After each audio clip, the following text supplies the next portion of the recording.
कक्षा 12 के बच्चों को आज हम वर्ण और वर्ग इन दोनों में अंतर समझाने का प्रयास करेंगे कि वर्ण और वर्ग इनमें क्या अंतर है और बच्चे इनमें कंफ्यूज क्यों ना हो।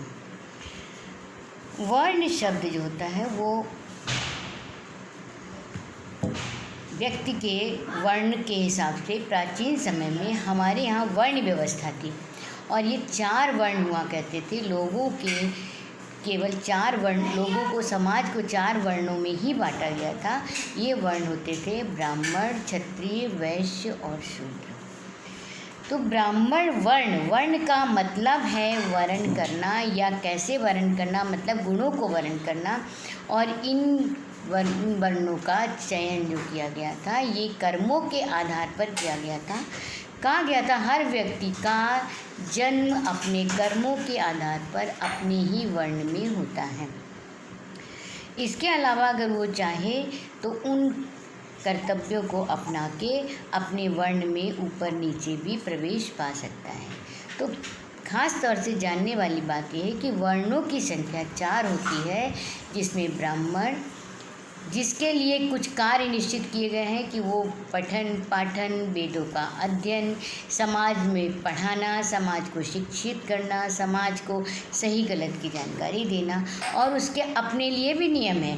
खान पान में शुद्धता रखना, समय से उठना, अपने छात्रों के प्रति व्यवहार अच्छा रखना, इन सभी बातों को ध्यान में रखते हुए ब्राह्मण वर्ण को सबसे नंबर 1 पर आगे रखा गया। नंबर 2 वर्ण पर आता है क्षत्रिय वर्ण। तो क्षत्रिय का मतलब जो ब्राह्मणों के द्वारा दीक्षित होकर निकलते हैं, वो अलग अलग विद्याओं के ज्ञाता होते हैं।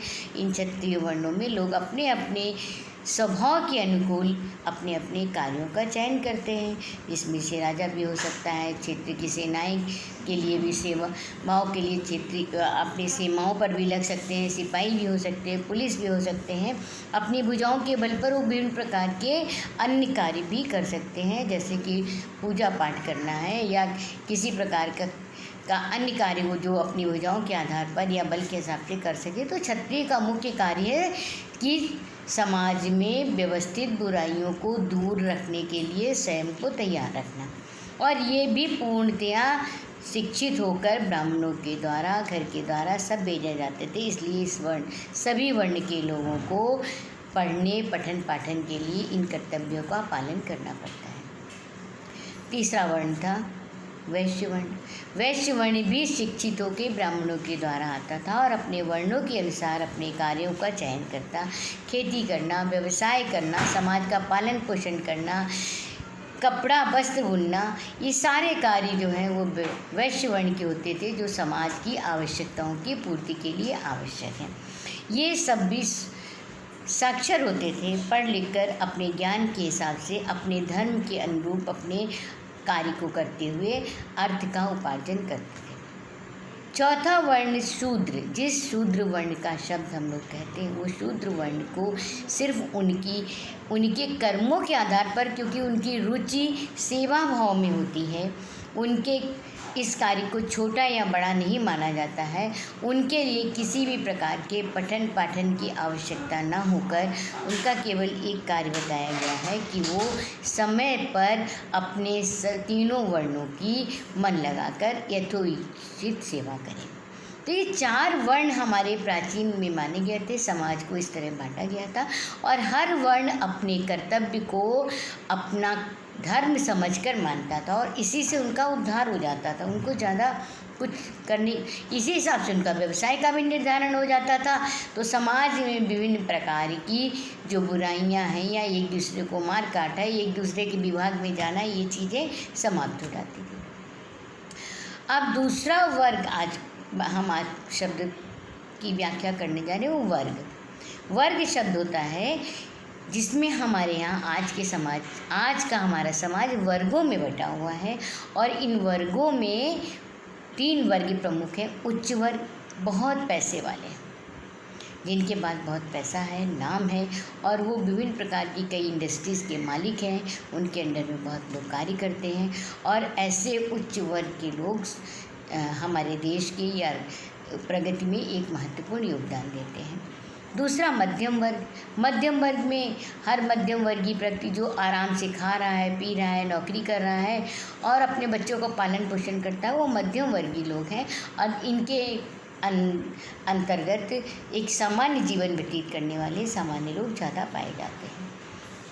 तीसरा वर्ग है निम्न वर्ग। इसमें मजदूर वर्ग भी आ जाते हैं, इसमें सेवा भाव वाले भी वर्ग आ जाते हैं, यानी जिनकी आर्थिक स्थिति। वर्गों का चयन आर्थिक आधार पर आज के युग में किया गया है। ये कर्मों के आधार पर नहीं है, ये कार्यों के आधार पर भी नहीं है, सिर्फ ये आर्थिक स्थिति के आधार पर है। जिसकी आर्थिक स्थिति जैसी है, वो चाहे किसी भी वर्ण का हो या किसी भी जाति का हो, वो अपना वर्ग इस तरह से बदल सकता है। तो वर्गों में काफ़ी कुछ ढीलापन पाया जाता है।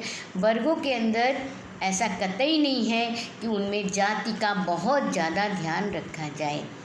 वर्णों से अनेक प्रकार की जातियों की उत्पत्ति हुई है। ब्राह्मण वर्ग में अनेक जातियाँ आई हैं, क्षत्रिय वर्ण में अनेक जातियाँ आई हैं, वैश्य वर्ण में अनेक जातियाँ निकली हैं एवं शूद्रों में भी अनेक जातियों की उत्पत्ति हुई है। लेकिन वर्गों में ने इन जाति प्रथा को ढीला किया है।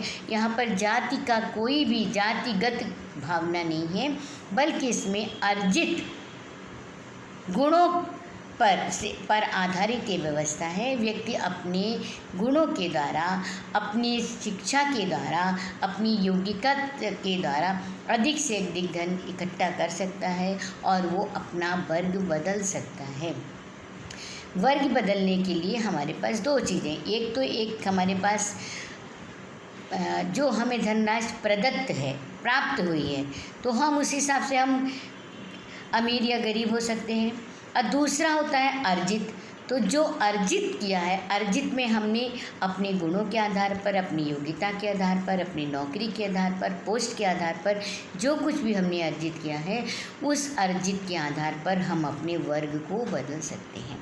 तो बच्चों, वर्ग एक अलग विषय है जिसको हम class wise, middle class, upper class, lower class कह सकते हैं। लेकिन वर्ण जो होते हैं वो समाज में जो ये प्राचीन व्यवस्था थी, ये चार ही वर्ण होते थे और जो कि आज के समय हमें विभिन्न जातियों के रूप में दिखाई देते हैं। तो आज का चैप्टर यही समाप्त।